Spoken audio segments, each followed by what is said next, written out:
नमस्कार दोस्तों। आज के वीडियो में बात करेंगे निफ्टी 50 के ट्रेड सेटअप के बारे में।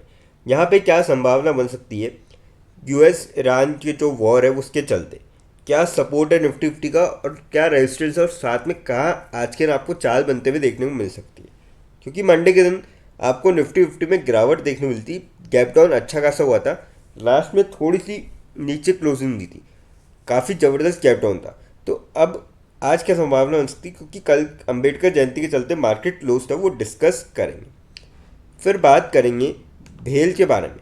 इसको लेके ब्रोकर जो है थोड़े से बुलिश नजर आ रहे हैं और उन्होंने कुछ अपसाइड के टारगेट दिए।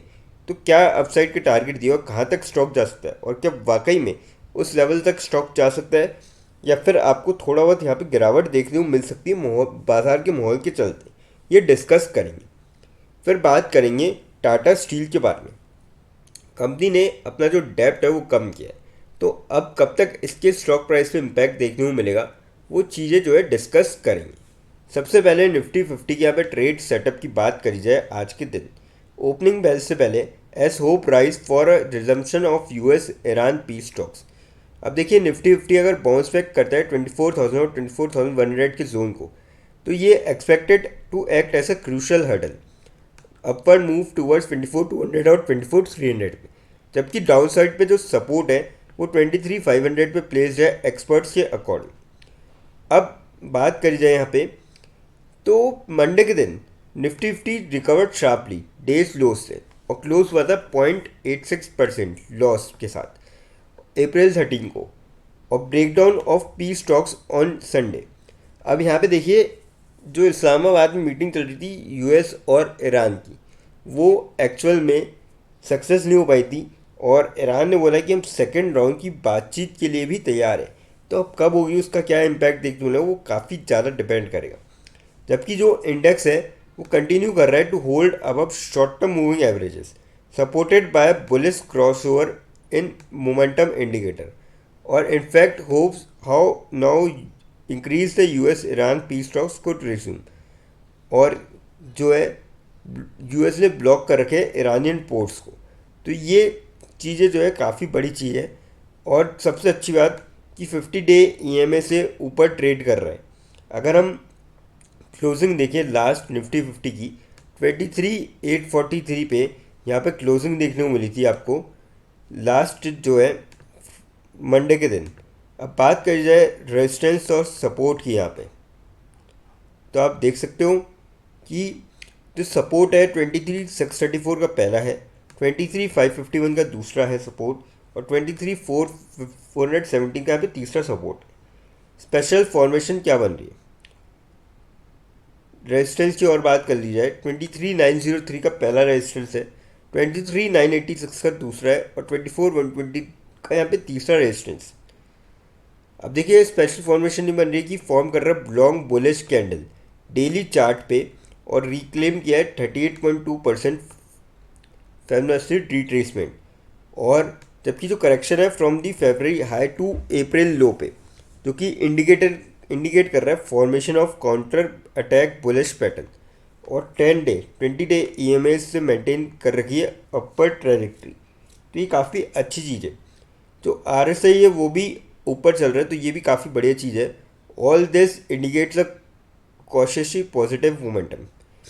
की लेवल की बात करी जाए बैंक निफ्टी की, 55,605 पे क्लोजिंग देखने को मिली थी बैंक निफ्टी की लास्ट आपको मंडे के दिन। उसके बाद देखिए इस रेजिस्टेंस की बात करी जाए 55,771 का पहला है, 56,101 का दूसरा है, और 56,634 का तीसरा रेजिस्टेंस। सपोर्ट की बात करी जाए 54,705 का पहला सपोर्ट है, 54,375 का दूसरा है, और 53,842 का यहाँ पे तीसरा सपोर्ट है। अब बात करी जाए लॉन्ग बिल्डअप स्टॉक की, जो कि आने वाले टाइम पे आपको रिटर्न दे सकते हैं। तो देखिए यहाँ पे वॉर्नियर है, एस्ट्रल है, सुजलॉन है, अडानी पावर है, टाटा पावर है, कोल इंडिया है, मचगांव डॉक है, जेएसडब्ल्यू एनर्जी है, एमसीएक्स है, और एलआईसी है। ये कुछ एक स्टॉक्स है जो कि लॉन्ग बिल्डअप में आपको जो है रिटर्न दे सकते हैं आने वाले टाइम पे। पर मैं कहूँगा करंट मार्केट को देखते हुए आप थोड़ा सा स्टॉप लॉस लगा के ट्रेड ले तो ज़्यादा बेटर यहाँ पे रहेगा। अब बात कर जाए भेल के बारे में। लास्ट आपको क्लोजिंग देखने को मिली थी 287 पे, 2.29 रुपीज़ की तेज़ी देखने को मिली थी और 0.8% तक स्टॉक यहाँ पे चढ़ता हुआ नज़र आया था आपको। बात करी जाए अपडेट की इसकी, trade spotlight, how should you trade भेल, डिक्सन टेक्नोलॉजीज, वारी एनर्जीज, सोना, BLW प्रिसिशंस, एथर एनर्जी, कैसा आपको ट्रेड करना चाहिए। अगर हम यहाँ पे भेल की बात करें, लास्ट क्लोजिंग 284.7 पे थी। उसके बाद यहाँ पे अगर हम बात करें इसकी कहाँ तक स्टॉक जा सकता है, तो यहाँ पे आप देख सकते हो वीकली चार्ट पे भेल जो है ट्रेंड कर रहा है higher within an up sloping channel forming higher tops and bottoms, जो कि इंडिकेट कर रहा है sustained up trend current close से।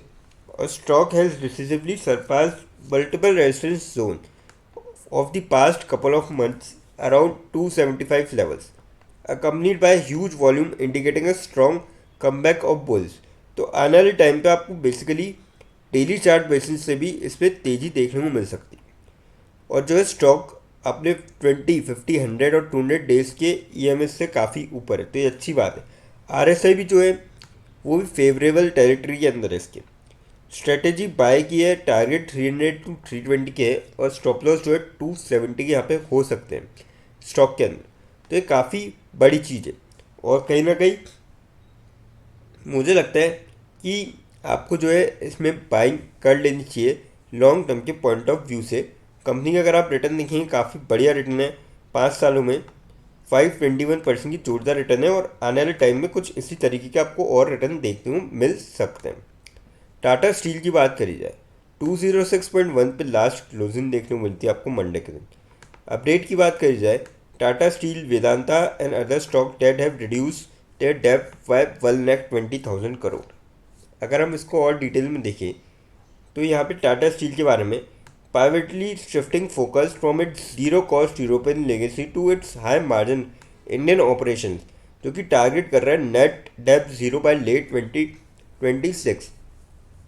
तो ये काफ़ी अच्छी चीज़ है और कहीं ना कहीं मुझे लगता है कि इसका काफ़ी पॉजिटिव इम्पैक्ट जो है आपको आने वाले टाइम पे स्टॉक के ऊपर देखने को मिलेगा। तो मेरे ख्याल से इस स्टॉक में जो है बाइंग करी जा सकती है। लेकिन फ्रेंड्स, कोई भी इन्वेस्टमेंट करने से पहले फाइनेंशियल एडवाइज़र से कंसल्ट करें या खुद की रिसर्च करें, क्योंकि ये वीडियो नॉलेज के पर्पज़ के लिए है, इन्वेस्टमेंट पर्पज़ के लिए नहीं। दोस्तों, अगर वीडियो अच्छी लगी हो तो चैनल को लाइक और सब्सक्राइब ज़रूर करें ताकि आने वाले टाइम में आपको कुछ इसी तरीके के अपडेट्स मिलते रहे। थैंक यू दोस्तों।